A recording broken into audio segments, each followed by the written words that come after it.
প্রতি বছর ১৬ই নভেম্বর ভারতের স্বাধীন এবং দায়িত্ববান সংবাদ মাধ্যমকে স্বীকৃতি জানানোর জন্য দিনটি বিশেষভাবে পালন করা হয়। পাশাপাশি সম্মান জানানো হয় প্রেস কাউন্সিল অফ ইন্ডিয়ার ভূমিকাকে।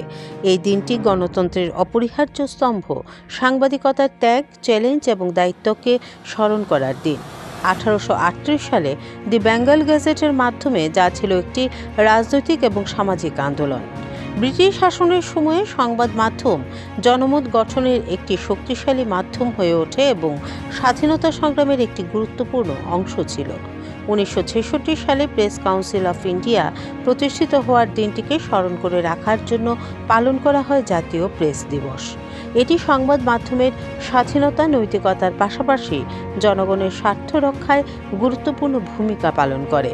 বর্তমানে একটি বৃহৎ ও শক্তিশালী ক্ষেত্র হল ভারতীয় সংবাদ মাধ্যম, যেখানে print, television, radio, digital platform রয়েছে। মিথ্যা তথ্যের বিরুদ্ধে সত্যতা ও সততার প্রতীক হয়ে সংবাদ মাধ্যম দেশের গণতন্ত্রে অপরিহার্য ভূমিকা পালন করছে। তবে সাংবাদিকরা আজ নানা চ্যালেঞ্জের সম্মুখীন।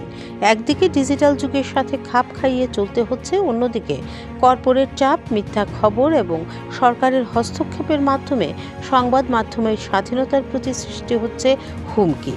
এসবের মধ্যেও সাংবাদিকদের সততা এবং দায়িত্ব বজায় রাখা অত্যন্ত জরুরি, কারণ গণতন্ত্রের সঠিক চলাচলের জন্য সংবাদ মাধ্যমের স্বাধীনতা অপরিহার্য। জনগণের প্রয়োজনীয় তথ্য দ্রুত এবং নির্ভরযোগ্যভাবে পৌঁছানোই সংবাদ মাধ্যমের মূল দায়িত্ব। এত সব প্রতিকূলতার মধ্যেও সংবাদ মাধ্যম সততা এবং সাহসিকতার সহিত তাদের দায়িত্ব পালন বজায় রেখেছে। কাজেই সর্বদাই সংবাদ মাধ্যমের সাহসিকতার প্রতি সম্মান জানানো অত্যাবশ্যক।